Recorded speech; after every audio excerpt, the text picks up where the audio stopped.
En el vídeo anterior veíamos lo que nuestros alumnos tienen que saber con respecto a lo que se puede y no se puede hacer en clase. En este se plantean algunos temas relacionados con sus actividades formativas fuera del aula. Se tratan, desde la perspectiva de los alumnos, cuestiones concretas como lo que se espera de él o de ella, la necesidad de hacer siempre una lectura crítica, cuándo hay que citar, cómo se modifican, resumen o parafrasean las lecturas, si basta con poner al final del trabajo las referencias bibliográficas o una lista de obras consultadas, y los programas o aplicaciones que sirven de ayuda para hacer un trabajo académico. Vamos por partes. ¿Qué se espera del estudiante? No podemos pretender que el estudiante adivine lo que se espera de él. Falto de criterios, lo puede interpretar como una invitación a tomar el camino más corto, el que lleva, por ejemplo, a descargarse el primer trabajo que encuentre colgado en la red. Al margen del tipo de investigación previsto, todo trabajo contendrá siempre al menos estas secciones. Una introducción al trabajo, donde se especifica cuál es el objetivo y cómo se va a alcanzar. En el cuerpo del trabajo se desarrolla el plan previsto y presentado en la introducción. En las conclusiones se responde a la pregunta que se ha planteado en la introducción. Y en las referencias o bibliografía se recogen los títulos de las obras que se han ido utilizando y citando a lo largo del trabajo. Este último punto es, para la cuestión de las buenas prácticas en el aula, el más relevante. No se trata únicamente de aprender a citar correctamente las obras y elaborar una buena bibliografía final, aunque también hay que empezar por saber seleccionar textos relevantes. No vale cualquier cosa que encontremos en Internet. Es imprescindible llevar a cabo una lectura crítica. El autor siempre tendrá que ser capaz de identificar información relevante y seria, desechando la que no le ofrece garantías.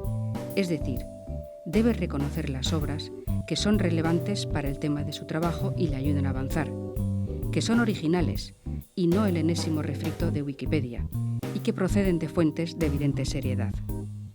Y debe demostrar que ha sabido llevar a cabo la selección idónea de su bibliografía y que es capaz de leer más allá de las palabras impresas.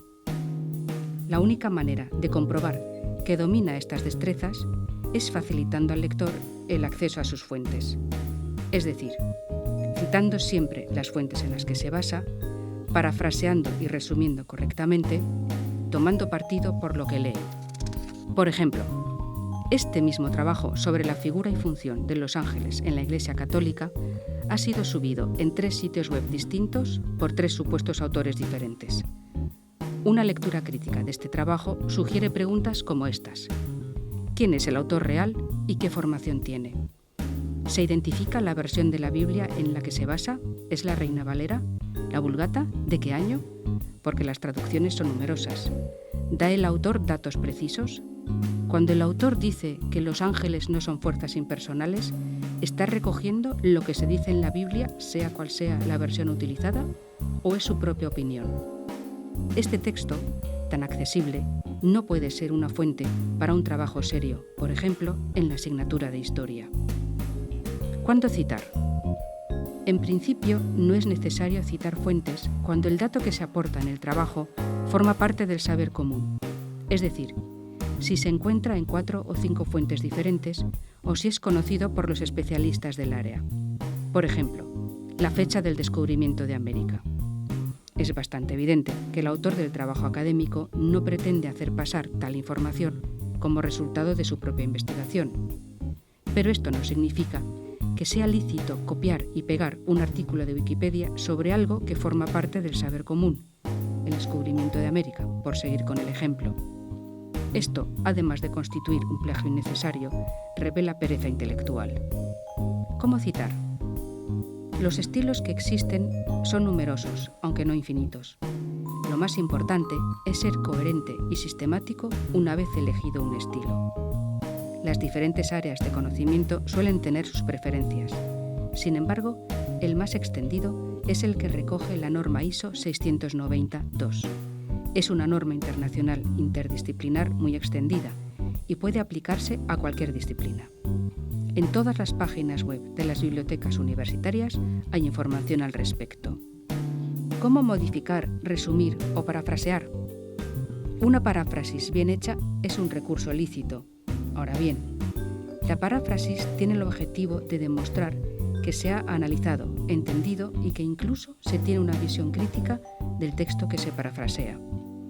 Si la paráfrasis se limita a cambiar un par de palabras por unos sinónimos más o menos acertados, no cumple con la función que se le supone. Además, tiene que remitir al original resumido o parafraseado.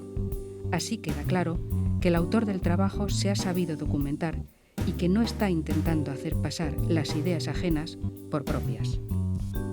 ¿Basta con poner al final del trabajo una lista de obras consultadas?